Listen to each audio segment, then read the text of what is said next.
Welcome everybody to another edition of TalkingWithHeroes.com talk show program. I am Bob Calvert, your host. Ron Lang, retired Army Ranger, 20 years of service to our country, is filming. And we're still here in Iraq. We're at the Al Faw Palace. It's an honor and a privilege to introduce to you Major General Jeffrey Buchanan. Welcome, sir, and thank you for your service to our country. Thanks, Bob. It's an honor to serve. Thank you. If you could tell the people a little bit about yourself, how long you've served, and maybe where you're from. Well, my hometown, Saravista, Arizona. It's outside an Army base. My dad was a soldier, and my son's a soldier. I've been in the Army for 29 years now, and originally an infantryman. Okay. And you have been deployed now, what, 4 times? This is my 4th tour in Iraq. So basically, since 2003, every year other than 2007. Okay, if we could start out, talk a little bit about the differences leading up to where we're at right now in terms of progress. Wow, there's so much progress everywhere you look. Everything from the progress of development of democracy in this country, the development of civil capacity, but clearly where most of my energy's been spent over the years is helping to build the Iraqi security forces on both the Army and the police forces, and to seeing where they've come from in 2003 when all of them were veterans of Saddam Hussein's army, a very oppressive regime, and what we have helped them to build over the last 8 years, which is a very capable force. In fact, I think the best counterinsurgency force in the entire region that respects human rights and is headed clearly in the right direction to a professional force. It's very, very inspirational to see their development over the years. And you've been heavily involved also in a lot of the reconstruction. I sure have, especially in my current capacity as the Director of Strategic Effects. When you look at all the things that our government and our entire nation has been behind to helping the Iraqi people develop the civil capacity that they deserve, everything from work in governance, learning what a democracy is all about, helping people at the local, the provincial, and the national level to develop systems that were non-existent, built on values that were non-existent, all the way to the development of the economy, the development of the agricultural sector, modernization of irrigation systems, improvement of electricity, the oil structure, help with strategic water, and making the most efficient and effective use of Iraq's water resources. We've had a tremendous impact. Medically, education. I mean, you can pick the sector you'd like, and the U.S. government, the military, but also Department of Commerce, agriculture, transportation, certainly the Department of State with the lead for these developmental programs, been very, very involved, and it has made a tremendous impact over the last 8 years. Right. You speak about the last 8 years. The progress we're talking about now, where we're at now, is a result of hundreds of thousands of men and women in the military, civilians, that have come over here year after year. Yeah, absolutely. And, it's not going to, we have a limited time in the military mission here. Our 2 countries signed a bilateral security agreement in 2008, and we're on track completely to transition to a civilian authority by the end of the year. But the relationship between Iraq and the United States is not going to end. This is really just a transition, because our 2 countries also signed a strategic framework agreement. And the strategic framework agreement aspires to an enduring partnership. And it sets the conditions for cooperation in a wide variety of areas, everything from development of economic capacity and education exchanges to sharing science, technology, as well as defense and security cooperation. That effort's going to be led by Ambassador Jim Jeffrey and the very capable U.S. mission in Iraq that we have, which is a very large and well-structured organization to lead us that way. We've been hearing a lot about supporting the troops. The soldiers love talking about the care packages and letters.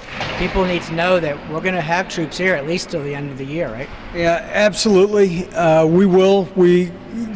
I can't say enough about the tremendous support that we get year in, year out, day out, and what sort of difference it means. My dad was a multiple Vietnam vet. and the support that we get from all the American people, regardless of their political affiliation, regardless of what they think about on the war itself or the reasons for it. We've had very consistent and very strong support. I can't tell you what it means to walk through an airport in a uniform and have people pat you on the back and thank you for your service. And honestly, I used to take it not exactly for granted, but I didn't understand the sacrifices that our families went through, and they really are the heroes of what we face. And I really didn't understand it until my son started deploying. He's now got a tour in Iraq and just redeployed from a tour in Afghanistan.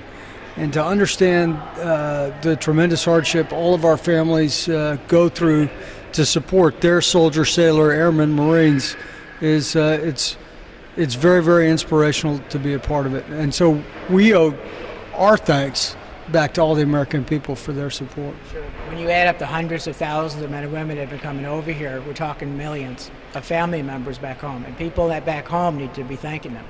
Yeah, absolutely. I mean, all these family members have gone through a lot, and they really do make a difference. And this makes a difference in our morale.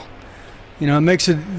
We still have just under 50,000 troops here in Iraq, and every one of them is making a heck of a difference.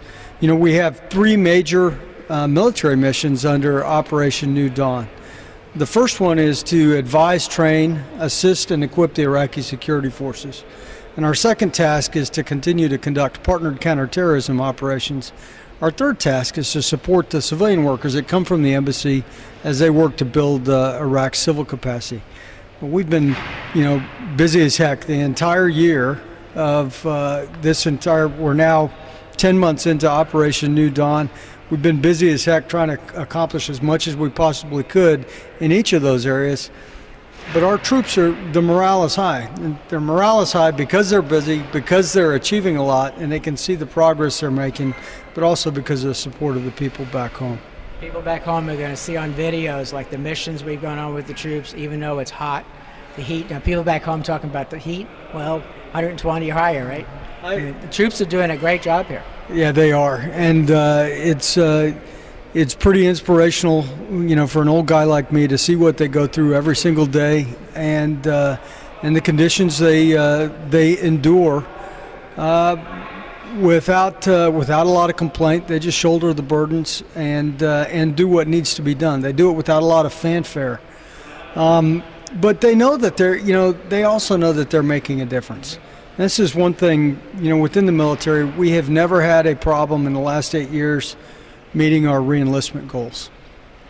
And if you peel back the layers of the onion and you try to understand, well, why is that? What's going on? Especially when we see the tremendous hardships that a number of these troops are going through, multiple deployments, tough family situations from time to time.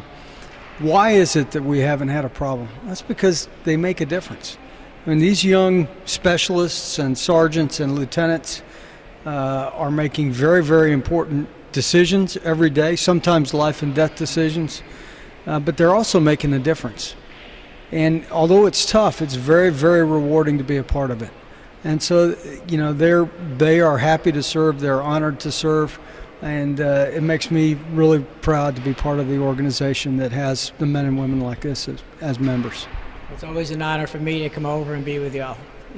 With my daughter having been in, my son-in-law deployed twice, and my brother just come back from Afghanistan, like you with families. Right. Yeah. Well, I want to thank you very much. I mentioned this earlier. I always like to close with offering you to give a shout out to family and friends back home. Well, sure. I'll give a broad shout out to my Army family and my family across the Department of Defense. Thanks to all of you for what you do every single day, whether you're deployed or not. We're all making a difference, and so thanks for all of that. I do want to offer one thing. I know that a big part of what you do, Bob, is to help connect the American people with our troops that are here. And last year, our troops here, some of our junior enlisted troops, came up with a Facebook page. They call it Boots in the Sand.